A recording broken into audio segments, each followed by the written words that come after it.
Hi, students. One of your readings for this week by Michael Hobbs addresses the ways in which big ideas are destroying international development, using as one example the play pump, which you see depicted behind me. In global health and international development, there are many big ideas that were well-meaning, sometimes announced with pomp and fanfare, only to fail after implementation. Sometimes they weren't as sustainable or as feasible as the developers and funders hoped. Other times they were ill-suited to meet the needs of the community as community members understood them. Well-meaning projects can have severe unintended negative consequences, and programs that are scaled up with great enthusiasm can fail because they lack sufficient preliminary research or ongoing evaluations.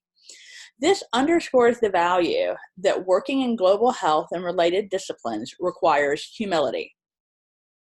Some people want to start their own NGOs because they are inspired by Paul Farmer and others like him, and they are disturbed by the gross inequalities that they see in the world. Unfortunately, they can overestimate their own skills while underestimating the complexity of the problems and the capabilities of local people.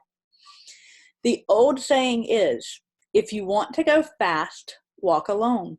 If you want to go far, walk together. The point is about true partnerships. Socioeconomic change that benefits everyone in a society is a long process. It cannot be achieved simply through the sudden introduction of new technologies, although they can help. It cannot be achieved simply through charity, although funding is indispensable and generosity is important. Hobbes's article argues that progress for improved health and economic justice is best achieved by thinking small and taking small steps. It is also critically important to constantly monitor and evaluate a program in order to make improvements or change strategies. That's why monitoring and evaluation is a whole subdiscipline within global health work. One can think of the ongoing process of small improvements as tinkering, as opposed to tackling big ideas. Two important economists, William Easterly and Jeffrey Sachs, have argued about what is the best overall strategy. You can surmise their different perspectives from the titles of their books. Jeff Sachs's The End of Poverty, How We Can Make It Happen in Our Lifetime, and Bill Easterly's The White Man's Burden, Why the West's Effort to Aid the Rest Have Done So Much Ill and So Little Good.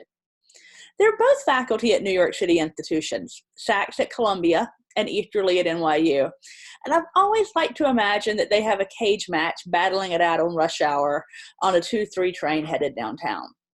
Your article for today's class, Michael Hobbes's Stop Trying to Save the World, offers a critique of the Millennium Development Villages that grew out of ideas promoted in Sachs's book.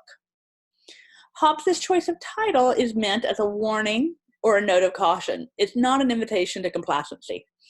On the contrary, global health and world poverty should be a concern of every citizen of the world, especially those of us who have so much.